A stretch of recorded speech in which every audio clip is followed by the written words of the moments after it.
ওং নমঃ শিবায়, ওং নমঃ শিবায়, ওং নমঃ শিবায়।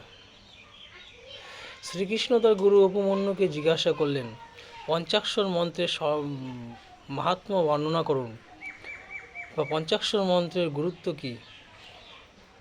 উপমন্যু বললেন, হে দেবকী নন্দন, পঞ্চাক্ষর মন্ত্রের বর্ণনা শতকোটি বর্ষও করা সম্ভব নয়, তবু সংক্ষেপে আমি এর বর্ণনা করছি। বেদে এবং শৈবাগমে স্বরাক্ষর অর্থাৎ প্রণব সহ যে পঞ্চাক্ষর মন্ত্রের বর্ণনা আছে তা শোনো।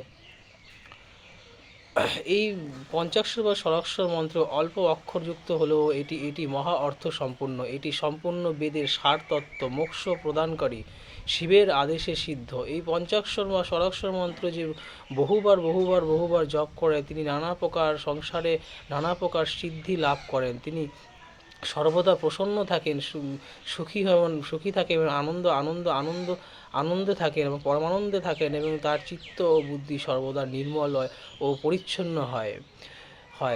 সর্বজ্ঞ শিব সমস্ত দেহধারীদের জন্য এই স্বরাক্ষর মন্ত্র ওং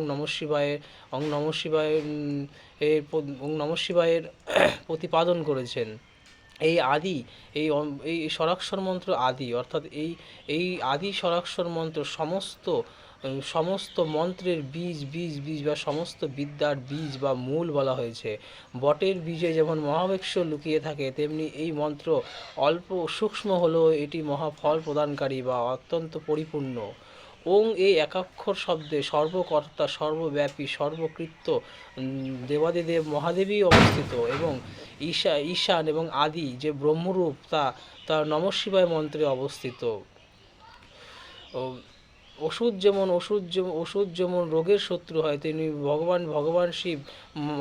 ভগবান শিব মানুষের দোষের বা সংসার দোষের শত্রু। ভগবান বিশ্বনাথ না থাকলে এই সম্পূর্ণ জগৎ অন্ধকারময় হয়ে যেত, কারণ প্রকৃতি জড় এবং জীবাত্মা অজ্ঞানী, এবং এই অজ্ঞানী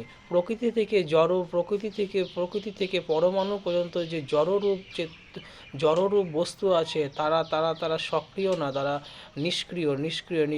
এদেরকে একমাত্র প্রকাশিত করতে পারে বা আলো প্রদান করতে পারে বা জীবকে বা প্রাণীকে জ্ঞান প্রদান করতে পারে ভগবান শিবই।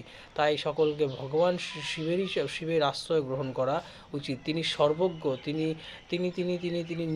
নির্মল স্বভাবের, তিনি না তার আদি আছে, না অন্ত আছে, না মধ্য আছে।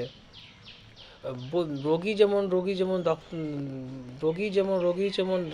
বৈদ্য বা ডাক্তার ছাড়া রোগ মুক্ত হতে পারে না, তেমনি ভগবান শিবের নাম ছাড়া, ভগবান শিবের আশ্রয় বা স্মরণ ছাড়া এই মনুষ্য লোক বা চরাচর প্রাণী এই মৃত্যু লোক থেকে মুক্তি প্রাপ্ত করতে পারে না। যার হৃদয়ে এই স্বরাক্ষর মন্ত্র অবস্থিত তিনি বিভিন্ন মন্ত্র ও তার বিভিন্ন মন্ত্র ও বিভিন্ন শাস্ত্রের প্রয়োজন নেই। যিনি তার হৃদয়ে বা এই স্বরাক্ষর মন্ত্রকে দৃঢ়ভাবে আপন করে নিয়েছেন, তিনি সমস্ত শাস্ত্রের অধ্যয়ন বা সমস্ত শাস্ত্রের পাঠ করে নিয়েছেন, এবং তিনি সমস্ত কৃত্যকর্ম সম্পূর্ণ করে নিয়েছেন। যার হৃদয়ে যার জিহ্বায়